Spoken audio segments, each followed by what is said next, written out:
నమస్తే.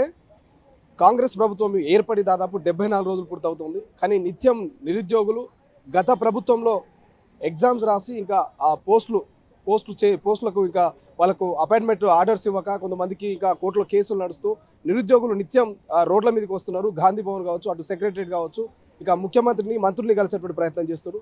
So TSPSC ఏడబ్ల్యూకి సంబంధించినటువంటి అభ్యర్థులు ఆస్పిరెంట్స్ అంతా కూడా దాదాపు 200 మంది గాంధీ భవన్ దగ్గర గేట్ల దగ్గర నిలబడ్డారు. సో లోపల కూడా వాళ్ళని అలో చేయట్లేదు. సో ఎందుకు ఏంటనేది ఒకసారి తెలుసుకునేటువంటి ప్రయత్నం చేద్దాం. సో ఏంటమ్మా మీ సమస్య ఏంది? ఎందుకు ఈ గాంధీ భవన్ గేట్ల దగ్గర వచ్చి నిలబడ్డారు? టీఎస్పీఎస్సీ కండక్ట్ చేసిన ఏడబ్ల్యూ ఎగ్జామ్ ఆస్పిరెంట్స్ అండి మేము. మా జనరల్ మెరిట్ లిస్ట్ కూడా సెప్టెంబర్లో వచ్చింది మాది. అప్పటి నుండి మేము వెయిట్ చేస్తున్నాం. మధ్యలో ఎలక్షన్ కోడ్ అని వచ్చింది. సీఎం రేవంత్ రెడ్డి గారు టీఎస్పీఎస్సీ పైన కాన్సన్ట్రేట్ చేస్తున్నారు. చైర్మన్ రిక్రూట్ చేశారు, ప్రక్షాళన చేశారు. బట్ టీఎస్పీఎస్సీ అపాయింట్మెంట్స్ ఒక్కటి కూడా ఇప్పటివరకు ఇవ్వట్లేదండి. గురుకుల అపాయింట్మెంట్స్ ఇచ్చారు, ఎస్ఐ కానిస్టేబుల్ వాళ్ళకి ఇచ్చారు, స్టాఫ్ నర్స్ వాళ్ళకి ఇచ్చారు. కానీ టీఎస్పీఎస్సీ నుంచి ఒక్క అపాయింట్మెంట్ ఇప్పటివరకు ఇవ్వట్లేదు. మేము మెరిట్ లిస్ట్ వచ్చిన తర్వాత 6 months నుంచి వెయిట్ చేస్తున్నాం. డాక్యుమెంట్ వెరిఫికేషన్ ఫస్ట్ కేసులు అన్నారు. 1 week బ్యాక్ వరకు కూడా కేసులో చుట్టూ తిరిగి కేసులు సాల్వ్ అయ్యాయి. ఇప్పుడు వెరిఫికేషన్ చేయమంటే ఏదో రీజన్ చెప్పి మమ్మల్ని సైడ్ చేసేస్తున్నారు. 1540 పోస్టులు ఉన్నాయి సార్ మావి.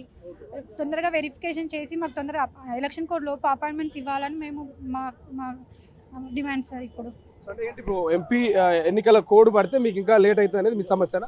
ఇప్పుడు మాది 3000 మంది ఉన్నారండి. 1:2 తీస్తే ఫిజికలీ హ్యాండిక్యాప్డ్ వాళ్ళని 1:5లో తీస్తారు.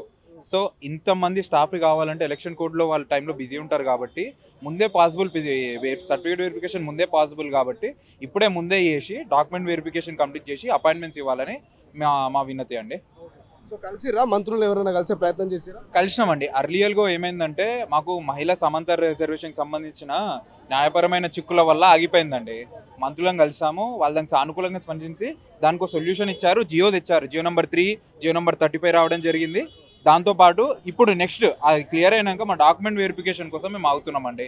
ఇక్కడ ఏంటంటే అండి సెప్టెంబర్ 20వ తారీఖు మా జనరల్ ర్యాంకింగ్ లిస్ట్ వచ్చిందండి. మొన్న ఒక drug inspector general ranking list వస్తే వాళ్ళ డివి పిలిచారు. మా ఆవేదన ఏంటంటే మా ర్యాంకింగ్ లిస్ట్ వచ్చి 5 నెలలు అయిపోయింది కదా, మాకు ఫస్ట్ ప్రయారిటీలో మా డాక్యుమెంట్ వెరిఫికేషన్ చేయండి అని మా ఆవేదన అండి. ఓన్లీ డాక్యుమెంట్ వెరిఫికేషన్ ఈ టీఎస్పీఎస్సీ పేపర్ లీకేజీ దీనివల్ల మీకు ఏమైనా ఇబ్బంది అయిందా? 2 times ఎగ్జామ్స్ రాసాం. దానివల్ల సఫర్ అయిన వాళ్ళలో టీఎస్పీఎస్సీ కదా మెయిన్. ఆస్పిరెంట్స్ లాస్ అయిందే టీఎస్పీఎస్సీ. నిరుద్యోగుల ఇష్యూస్ ఫోకస్ అయిందే టీఎస్పీఎస్సీ వల్ల. కానీ మా రిజల్ట్స్ ఆపేస్తున్నారు. టీఎస్పీఎస్సీ నుంచి ఒక్క అపాయింట్మెంట్ ఇవ్వలేదు. దాని గురించి ఎవరు కూడా దాని గురించి మాట్లాడట్లేదు సార్. ఇప్పుడు ఎలక్షన్ కోడ్ వస్తుంది. ఎలక్షన్ కోడ్ వస్తే మేము ఇంకా 6 months వరకు వెయిట్ చేయాల్సి వస్తుంది. ఇట్లనే ఏ జాబ్స్ చేసుకోకుండా ఎగ్జామ్స్ కోసం ప్రిపేర్ అయ్యి మెరిట్ లిస్ట్లో ఉండి కూడా మేము ఇలా అందరి చుట్టూ తిరగాల్సి వస్తుంది. ఇప్పుడు లోపలికి అలో చేయట్లేనట్టుంది. ఎందుకు కారణం ఏమన్నా తెలుసుకున్నారా? ఎందుకు లోపలికి అలో చేయట్లేదు? ఎందుకోసం అంటే మేము ఇంతమంది గ్యాదర్ అయ్యాం. వాళ్ళు ఎవరైనా వాళ్ళు మా ఇష్యూ హైలైట్ అయితే వాళ్ళే కదండి పిక్చర్లోకి వచ్చేది.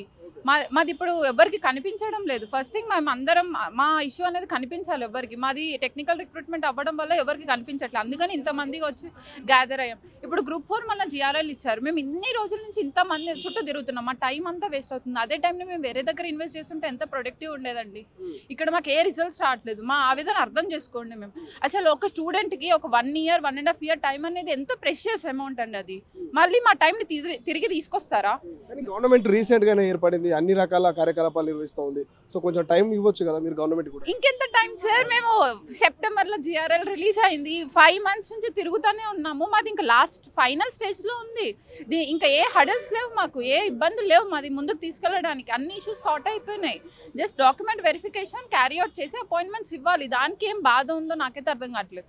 ఎలక్షన్ కోడ్ వస్తే మళ్ళీ అప్పుడు స్టాఫ్ అంతా బిజీ ఉంటారు. అప్పుడు ఇంకా కష్టం అవుతుంది. ఇప్పుడే మాది చాలా సాఫీగా సాగిపోతుంది. ఇప్పుడే చేయడానికి ఏంటి ప్రాబ్లం? ఎవరు ముందుకొచ్చి మాట్లాడండి. మాకు చాలా ఏమంటారు ప్రాంప్ట్ యాక్షన్ కావాలి టీఎస్పీఎస్సీ నుంచి, గవర్నమెంట్ నుంచి. చాలా అంటే చాలా తొందరగా చేయండి. మేము ఇన్ని నెలల నుంచి తిరుగుతున్నామంటే మా ఆవేదన అర్థం చేసుకోండి.